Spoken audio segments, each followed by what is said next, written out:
Hi everybody. Well, I told you about my flight yesterday, how everything got moved around and everything like that, and then that wasn't the end of my experience.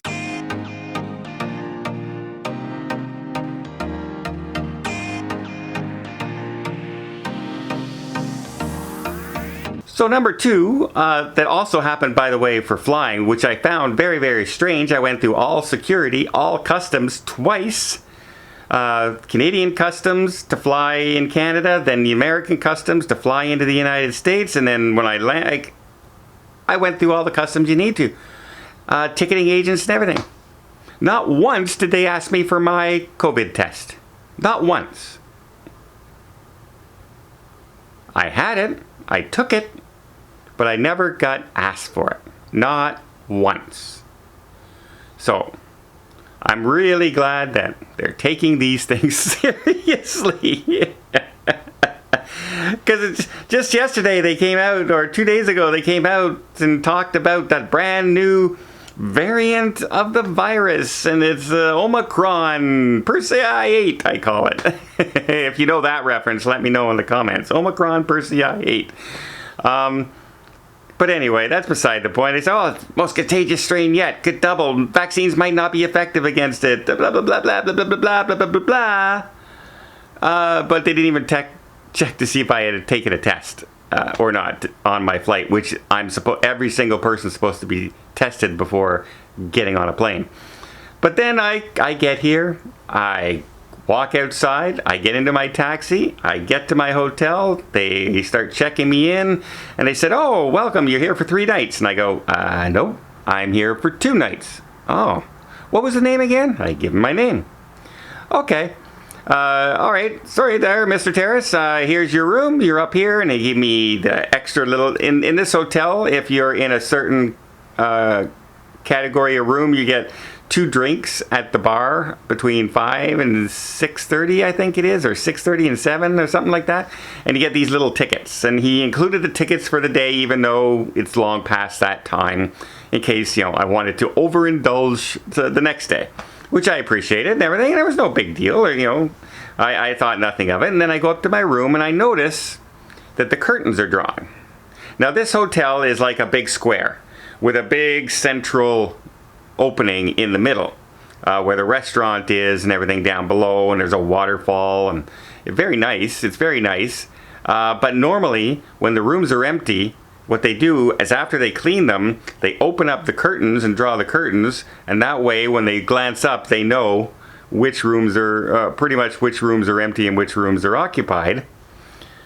And these ones had the curtains closed. I said, that's weird. And I used my key card. My key card opened the door, but the door stopped. And that's because there's a little door stopper inside that people turn, and so that stops people from coming in. So had that not been on there, I would have walked in, and this is like a living room, bedroom setup, where the bedroom's on the far side and you have to walk through a little corridor to get to it. So I would have walked into this room, put my suitcases in there, and scared the crap out of whoever's staying there. And not only that, would have scared the crap out of me to all of a sudden have somebody stand up in the room and start screaming.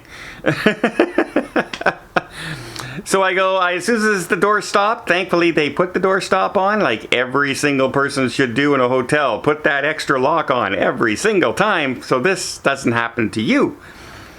So I go downstairs, and they have no idea who's in that room.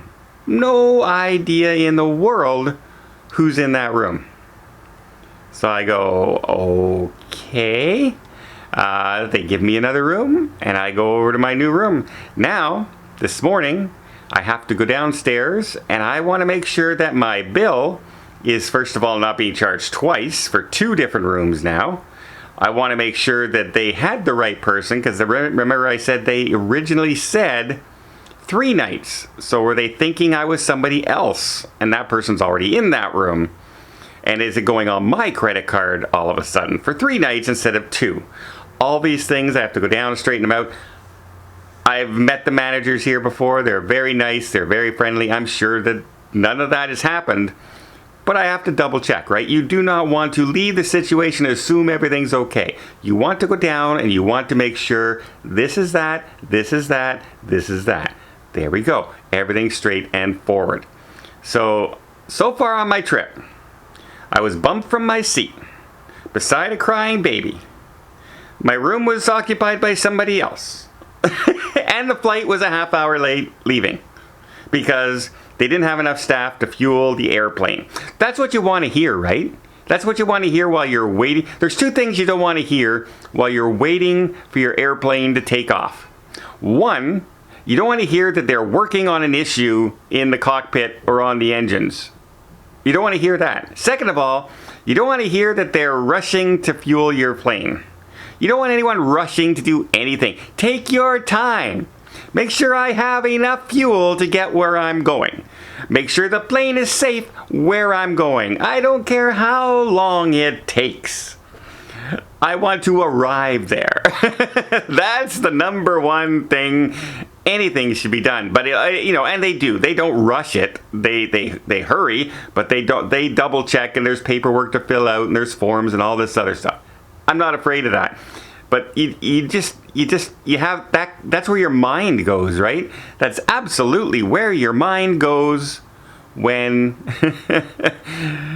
you hear stuff. Oh, don't, ladies and gentlemen, we're slight delay here. They're working on a slight mechanical issue on the plane.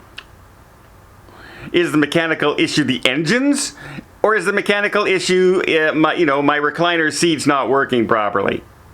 Which one is it? Because mechanical issues can be a wide range of issues. Yeah, with this amount of times I fly, you would think I would run into more issues, but I haven't really. I don't run into issues too long. I've run into some strange ones. I've run into ones where we're revving up the engine and we're flying down the runway and he just shuts it down and we turn off the runway and we're stopped there for 2.5 hours while they work on an issue. And then when we pull back up to the runway, he revs those engines up again, calms them down. Revs those engines up again, calms them down. As if he's testing to see if the engines are actually going to work. That is scary. That was a scary... And we were going to England from Canada at that point. And that is a scary proposition. Flying over the ocean with the engines might not be properly working. So I've had those kind of issues before. I've had issues where they couldn't start the engine. They needed sometimes they need a certain battery to start those engines, and they wanted the one at the terminal broke down, so they bring another battery over, and that one didn't work, and then they had to bring another one over. I've had those issues. I've had delays because of weather, all that kind of stuff. But the scariest ones ever is if they come to you and say, don't worry everybody, we have a slight mechanical issue.